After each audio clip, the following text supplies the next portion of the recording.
Alright everyone, the co-founder of the SPLC has been kicked aside. He's in his mid-80s, he's an older dude. He co-founded the SPLC long ago.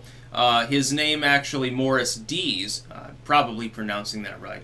And apparently, this is the scuttlebutt, is that it was multiple cases of sexual harassment, and that's why they let him go. So again, male feminists are usually sexual predators. You shouldn't trust them. Some dude who's like, he swills the Budweiser, scratches his ass, and oh yeah, like make me a sandwich and stuff. Yeah, there might be some maybe misogyny there, but probably not a rapist. But that dude with the beret on, with the pink beret, and you know the artsy fartsy vest, talking about how much he loves feminism and loves chastity belts, is probably a virulent sexual predator, and you should probably stay away from him. I mean that in all seriousness. It's a psychological disorder of a significant kind. It's basically a mating tactic.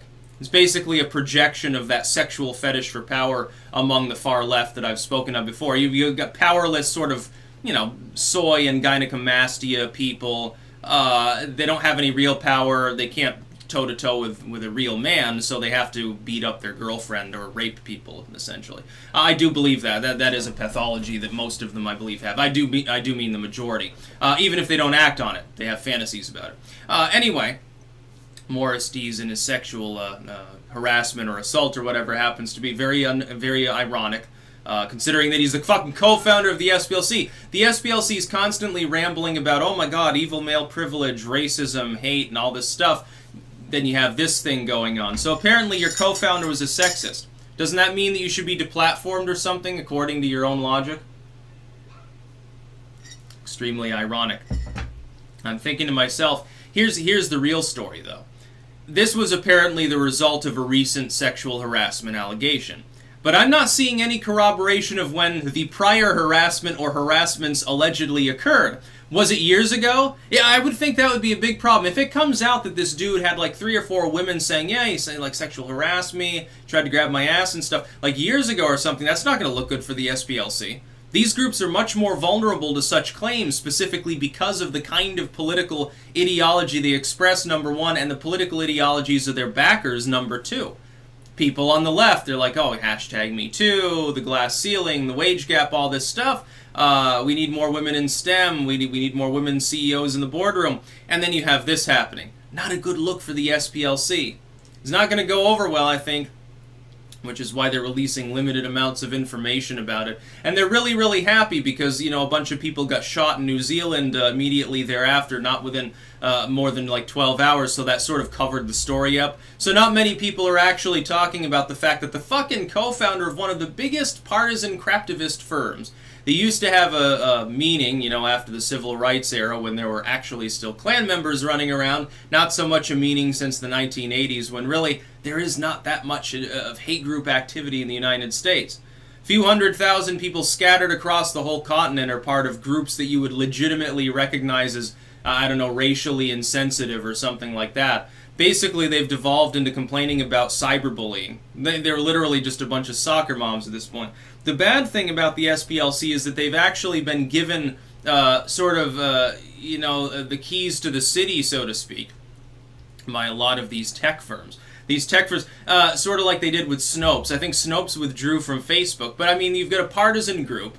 It's not a fact-checking service. It's a couple people with their cat living, you know, in their soy basement, I guess. And they do fact-checking and shit, and it's not accurate. It's all splitting hairs, and it's all a bunch of bullshit. The SPLC on hate speech, it's like they think everything is hate speech, basically. Oh my god, politically edgy stuff, that's hate speech. Oh my god, you said that you didn't feel guilty for your white privilege. That's a form of racism. You questioned Israel. That's anti-Semitism. Unless it came from Ilhan Omar, then it's okay. That's how the SPLC operates. And then they've got their co-founders, you know, apparently doing things with the ladies. Is this dementia related since he's in his mid-80s? I mean, is he like, does he have Alzheimer's? Because then you could get a pass maybe on that. They would just have to say, yeah, I mean, the dude's mind is going, so we had to kick him out because he kept getting a little bit touchy-feely with the interns or something. Okay, maybe like George Herbert Walker did that.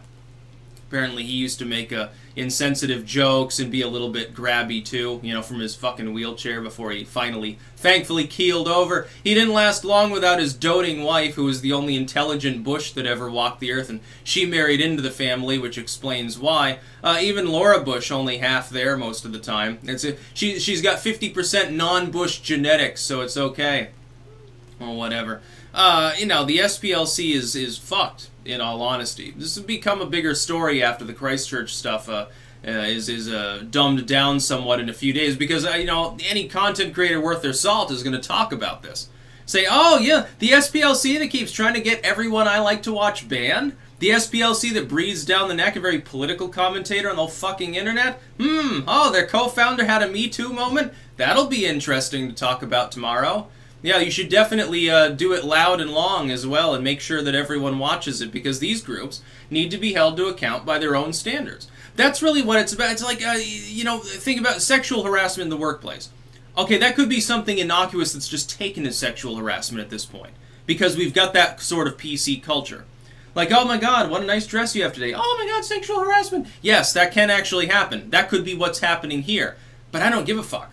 Because the dude is a hypocrite anyway. I mean, one of the architects of the modern PC movement gets hit by that PC movement. It's ironic, but I fail to see the problem. If it knocks one of these morons out of the way and troubles the SPLC, that's constantly trying to propagandize and browbeat people into wanting more censorship, yeah, I support it completely.